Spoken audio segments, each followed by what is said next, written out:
সবেই সেরে উঠলেন একটি চোট থেকে, তা নিয়ে কোনো ভাবনাই দেখা গেল না মাশরাফি বিন মুর্তজার মধ্যে।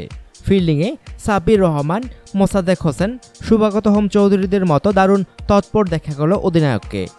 দলের সবচেয়ে সিনিয়র এই ক্রিকেটারের প্রচেষ্টায় মুগ্ধ তামিম ইকবাল। হাঁটুতে এত অস্ত্রোপচারের ধাক্কা সামলিয়ে মাশরাফি এখনও খেলে যাওয়াটাই এক বিস্ময়। সেখানে 1 রান বাঁচাতে যেভাবে ঝাঁপিয়ে পড়েন সেটা তামিমের কাছে বিশেষ কিছু। তামিম বলেন, মাশরাফি ভাই দলের সবচেয়ে সিনিয়র ক্রিকেটার। ফিল্ডিংয়ে ওনার প্রচেষ্টা যদি দেখেন, এটা আমার কাছে মনে হয় দুর্দান্ত একটি ব্যাপার। আমরা হয়তো সব ম্যাচ জিততে পারবো না, কিন্তু এই মনোভাব যদি থাকে তাহলে অনেক কাজই সহজ হয়ে যায়। বাংলাদেশের ক্রিকেটারদের কাজটা আরও সহজ হয়ে যাচ্ছে, মাঠে তাদের মধ্যে যোগাযোগ বাড়ায়, একে অন্যের খেলাটা বোঝায়। বাঁহাতি উদ্বোধনী ব্যাটসম্যানের চাওয়া এটা বজায় থাকুক। এই প্রসঙ্গে তামিম বলেন, দল হিসাবে এই নৈপুণ্য আমার কাছে মনে হয় অসাধারণ।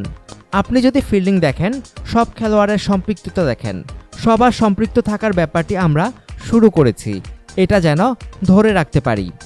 রণগিরি ডাম্বুলা স্টেডিয়ামে শনিবার প্রথম ওয়ানডেতে শ্রীলঙ্কাকে 90 রানে হারিয়ে 3 ম্যাচের ওয়ানডে সিরিজে এগিয়ে গেছে বাংলাদেশ 1-0 ব্যবধানে।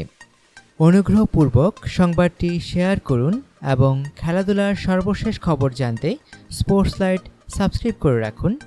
ধন্যবাদ।